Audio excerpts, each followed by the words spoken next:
And leading off our discussion tonight are Evelyn Farkas. She's a former Deputy Assistant Secretary of Defense in the Obama administration. She served on the professional staff of the Senate Armed Services Committee and is now an MSNBC national security analyst. Also joining us, John Heilemann, national affairs analyst for NBC News and MSNBC. He is co-host and executive producer of Showtime's The Circus. Evelyn, I want to start with you and where we are on this Ukraine case. You know some of the players in this case. You know Kurt Volker. What do you make of his testimony today, and what more do you think we're going to be learning about it? Right. So, as you say, Lawrence, I know Ambassador Ivanovich, who also testified, or I guess she's the one who was removed by Donald Trump from her position. Exactly. I know her. I know her deputy. He's also being held back by Pompeo.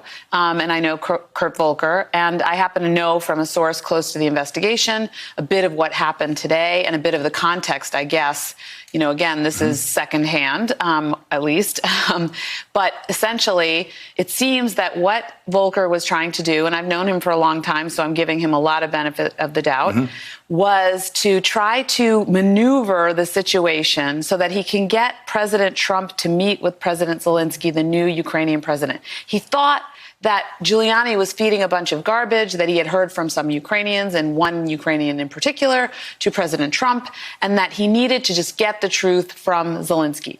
The problem here is that Kurt Volker is the envoy, the president's envoy. The president should be listening to Kurt Volker, who's a long time, never mind that he was appointed by Trump, he's also a long time Foreign Service officer, you know, for many years before he got out and started to work for the McCain Institute. So President Trump should have been listening to him, but he was listening to Rudy Giuliani.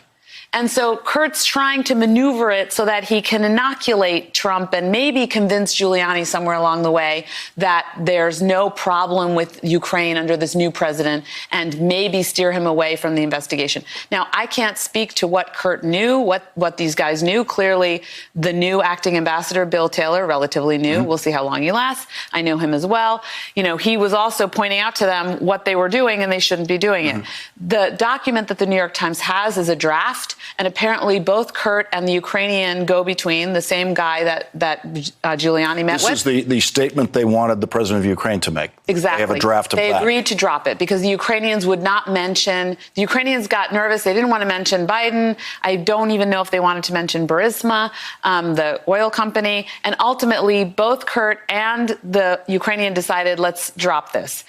Kurt didn't get what he wanted, though, either, because he wanted a separate meeting with President Trump and President Zelensky, not on the sidelines of the UN meeting, because it would have been a bigger deal to have it at the White House.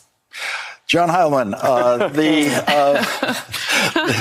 by the way, this is an available reading of the evidence. When you look at all this evidence, you can look at Volker, for example, and say, this is either a guy who, as the text says, is part of this scheme to withhold aid for a political campaign favor. You could see him as part of that. Or you could see him as someone who is struggling under the burden of that desire created by Rudy Giuliani and Donald Trump. And he's trying to get to the right place. And he's trying to get Ukraine to the right place. And he's saying, look, just say this. Let Trump hear you say this, and then everything will be OK. I don't want to express any lack of interest in that topic, yes. You know, but I don't know Kurt Volker, and there's a lot of psychoanalysis that's involved in that. I just want to step back to the beginning of what you were saying. What happened today, which is the president of the United States went out and has already confessed to this crime, but then kind of doubled and tripled down on the crime. To your point, Lawrence, he does seem to think that he understands, I think now, that there are no facts in contention here. And given that it's now been explained to him that since there are no facts in dispute, you can argue process, right? You can say Democrats are in league with the whistleblower. Somehow Schiff is shifty. You can say all that stuff. But on the facts of it, the only way out for him now is to basically say, yes, I did this thing because it's clear I did, and it's okay. And to make the point that it's okay is the best way to make that is just do it again and do it as publicly as possible in the most flaming, gratuitous way as you can. And watching this thing happen today, I will say I arrived in Washington today from having been on the West Coast, making the circus for this week, and came here looking for a Republican, any Republican, any Republican who would come on camera to talk to me about what's going on.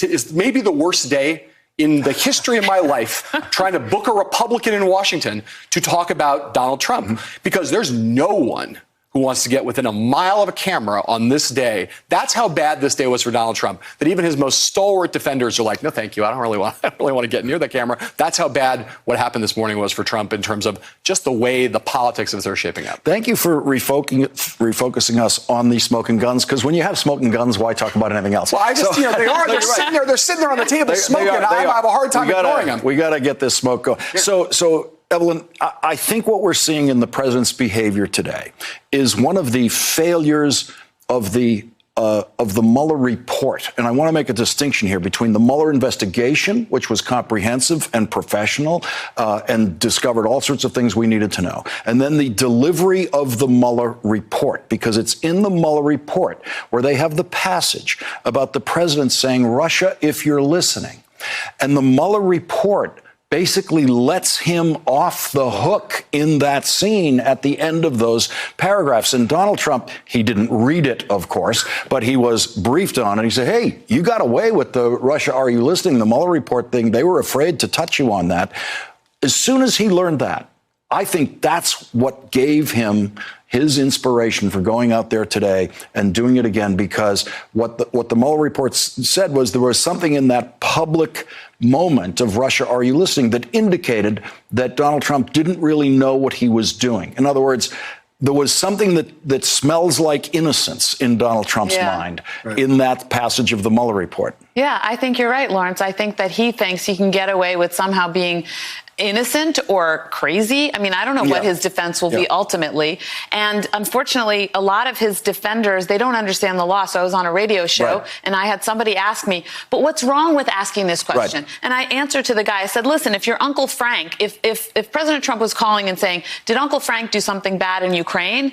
Okay, maybe that would be okay. It would be weird because the FBI should actually be looking into what a U.S. citizen is doing in Ukraine. But the fact that he asked about his opponent in the upcoming election is illegal. And I think a lot of Americans just don't understand that. Yeah. And John, one of the defenses that we've heard about Trump from Republicans over the years is, oh, that's just Donald being Donald. That's just Trump being Trump. They're not even throwing that defense out there right now. But that's clearly what Trump was going for today with the helicopter behind him as he was yelling these crimes into the microphone was, I want them to do the that's just Trump being Trump thing. Well, and I think it's clear that there are multiple layers of potential cover-up that are involved in this Ukraine scandal, right? But in Trump's mind, I think he's ahistorical. He doesn't know very much. He knows a couple things about Watergate, right? He knows follow the money. That's he lived in America enough to pick that up. And also the crime, the worst crime is not the crime itself, but the cover-up. He knows that. And so if you believe that that's one of the kind of shibboleths from that experience, you kind of are making the claim that it can't be a cover-up if I'm standing here in front of you saying it. And that somehow by confessing to it in that overt way, I think in Trump's mind, he thinks he's dispelling any sense that he's covering something up. He has nothing to be ashamed of, and so he can say these things over and over again. Obviously, again, there are cover-ups that are involved here that relate to the super secret server and all the classification issues. But I do think there's something in Trump's mind that you are right. There's no question that, like, he is the person who, when someone just gets away with a crime, right? There are two kinds of people in the world. The one who gets away with the crime and goes, wow, I just barely got away with that. I'll never do that again. I'm not going to come close to that again. There, but for the great grace of God, go I. And the other person who goes, oh, hey, I could do that again. I can do it again and again and again. And Trump is in the latter category. You know what the difference is? One of those is a professional criminal. Yes. When you're a criminal by profession, when you get away with something, that's a lesson about how to do it next time. Not an invitation. It's like jumping out of a perfectly good plane. If you do it a couple of times, you're not afraid anymore. What more should we expect from basically the State Department sources that the House is trying to hear from? Pompeo's blocking them so far. The only reason we heard from Volker is that he resigned from the State Department last week. Exactly. I mean, I think it will either get more whistleblowers. I think there'll be more pressure on Pompeo. This position can't hold. It's just untenable. I understand there are IG investigations ongoing. There's one in DOD that's been very quiet. I don't know how it was started. I'm hearing also from other agencies all kinds of disgruntled words. They said, Evelyn, we see documents that aren't accurate all the time, like records of meetings. So it's really disturbing. But this judge last night, that's Amy Berman Jackson, who said, hold all the documents. I mean, I think we're going to see a lot more coming out in the form of paper. John, this is a White House that has fought every form of legal process, every subpoena. They're going to continue to do that, aren't they? They are. And State Department's going to continue. Why? I mean, Evelyn, I understand this point about Pompeo is going to feel the pressure. Really? I mean, that's what at least half decent people used to feel in those jobs. I haven't noticed a Trump person.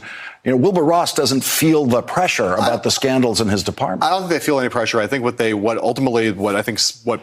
people who believe that this impeachment inquiry, the impeachment inquiry and the formal declaration of it, why that was important was that it would expedite some of these court processes that have taken a long time to resolve the question of subpoenas before judges, where in the context of a formal impeachment inquiry, that those things can be fast-tracked. And so you look back to Nixon and the 14 days or whatever it took to get the court ruling on the smoking gun tape, right?